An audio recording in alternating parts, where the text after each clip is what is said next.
This is Kyle Atwell from the Center for Arms Control and Nonproliferation. I'm here today with Robert Gard. He is a retired three-star general from the United States Army. He is also currently the Senior Military Policy Fellow at the Center for Arms Control and Nonproliferation. How are you doing today, sir? I'm doing all right, I think.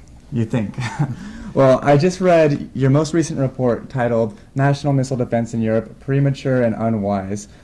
I've heard a lot in the news recently about the Bush administration's plans to extend missile defense into Europe. I was wondering if you could tell us a little bit about what these policies are specifically and why the Bush administration wants to extend missile defense into Europe. Well, initially they thought that the components of the system programmed for installation would leave gaps in the defense against Iran. More recently, they've discovered that what's planned for deployment other than in Europe will in fact cover the United States, so the justification has turned to the indivisibility of U.S. and European defense and an opportunity to stabilize the European continent. And this missile defense plan, has it stabilized the European continent? No, it's had exactly the opposite effect. The Europeans themselves were disturbed because the United States did not engage in comprehensive negotiations, but negotiated directly with the Czech and Polish governments. And of course, President Putin of Russia has become very impatient with the encroachment of NATO and U.S. military capability into the former Warsaw Pact. And in your report, you tell that premature and unwise. Could you explain other reasons why missile defense in Europe would be both premature and unwise for the United States? Well, it's premature because it's requiring the development of new technologies. It's not the same interceptor as we have in California and in Alaska.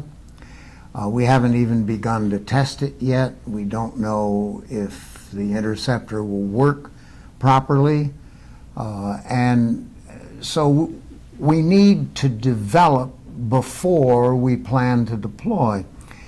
The initial deployment is scheduled for to begin right after 2010, which is the first time they will have tested the new interceptor. And we're likely to be in the position of deploying a system that is in the early stages of development. So we're deploying an untested or barely tested system. That's will be the outcome. Wow. And I remember reading in your report that the costs are estimated at just over $4 billion, although you also mentioned that if passed as prologue, it could actually, these costs could rise pretty dramatically.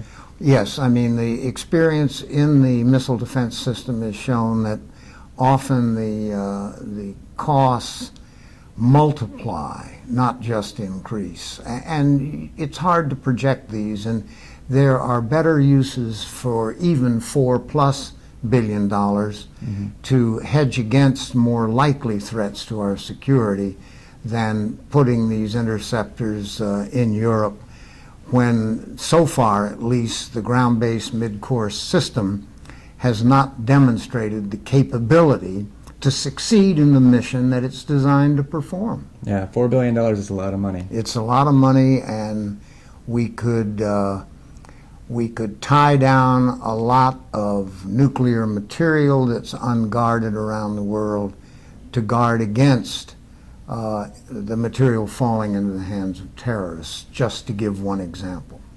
Well, thank you so much for talking with us today, and I would encourage everybody to read General Gard's report, which is available on this blog. Thank you.